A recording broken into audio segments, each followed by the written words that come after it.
Bonjour Monsieur Diagnol. Bonjour. Merci d'avoir accepté notre invitation. Cet entretien fait partie d'une série d'échanges sur les municipales 2026 organisées par le MEDEFCO Orsigra en partenariat avec Télépaez. L'objectif est de permettre aux chefs d'entreprise de mieux comprendre votre projet pour le développement économique et l'aménagement de la ville d'Ajaccio. Y aura-t-il un adjoint aux affaires économiques et l'avez-vous identifié sur votre liste? Tout d'abord, pour matérialiser l'importance que je donne et que mon projet donne au développement économique dans son ensemble, que ce soit pour les entreprises, pour les PME, mais également au niveau du commerce et de l'artisanat et de toutes les questions qui touchent à la revitalisation économique du centre-ville et au-delà de la ville d'Ajaccio.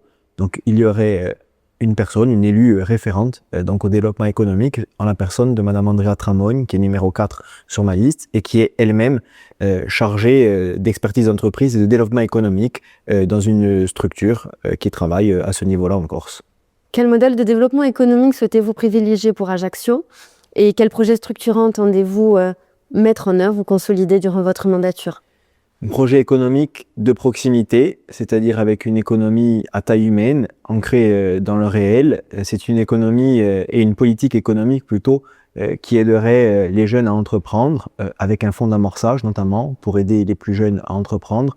C'est favoriser la synergie entre tous les acteurs qui favorisent et qui travaillent au développement économique sur l'île, c'est-à-dire la CCI, l'ADEC, la CADEC, mais également des initiatives comme Initia ou encore la M3E qui dépend de la CAPA, c'est-à-dire trouver une meilleure synergie dans le fonctionnement entre tous ces acteurs pour créer véritablement un guichet unique de l'entrepreneuriat sur la ville d'Ajaccio pour favoriser l'accompagnement et l'aide à la création d'entreprises.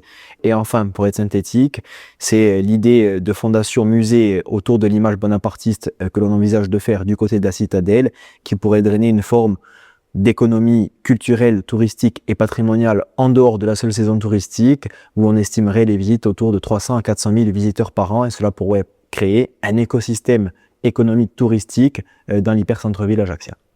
Par quel outil financier envisagez-vous de renforcer le potentiel fiscal de la commune? Tout d'abord, en imaginant et en régulant surtout les taxes sur les entreprises, notamment dans l'hyper-centre-ville ajaccien. C'est moduler ou diminuer pour quelques années les taxes foncières sur ces commerces qui sont situés sur un périmètre délimité, notamment dans l'hypercentre. Et surtout, ça peut être l'exonération partielle ou totale sur les 3 premières années, donc sur les taxes économiques ou sur les taxes sur les entreprises qui dépendraient de la commune. Tout cela pour favoriser l'installation et le développement d'entreprises nouvelles, et notamment de commerce, et de redessiner les entrées et sorties de ville qui pourraient créer de la commande publique nouvelle pour les entreprises de la micro-région.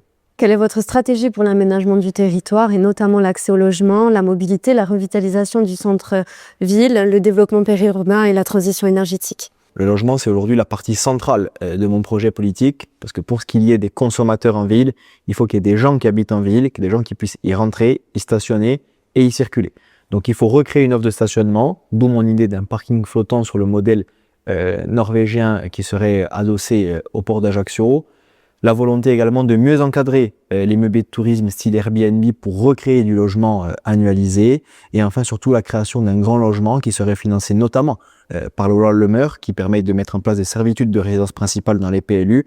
Et enfin surtout des mobilités renouvelées, douces et surtout efficientes. Il faut permettre à quelqu'un qui est du côté de Baléone de rentrer en centre-ville en moins de 20 minutes. Ça passe par le tram-train, ça passe par des bus mieux dimensionnés, plus petits, et ça passe surtout par des grands parkings à l'extérieur de la ville d'Ajaccio, avec des liaisons ferroviaires, maritimes également en utilisant le golfe d'Ajaccio. Donc vraiment créer une synergie entre logement, mobilité, stationnement et donc un cadre de vie favorisant la consommation en hypercentre.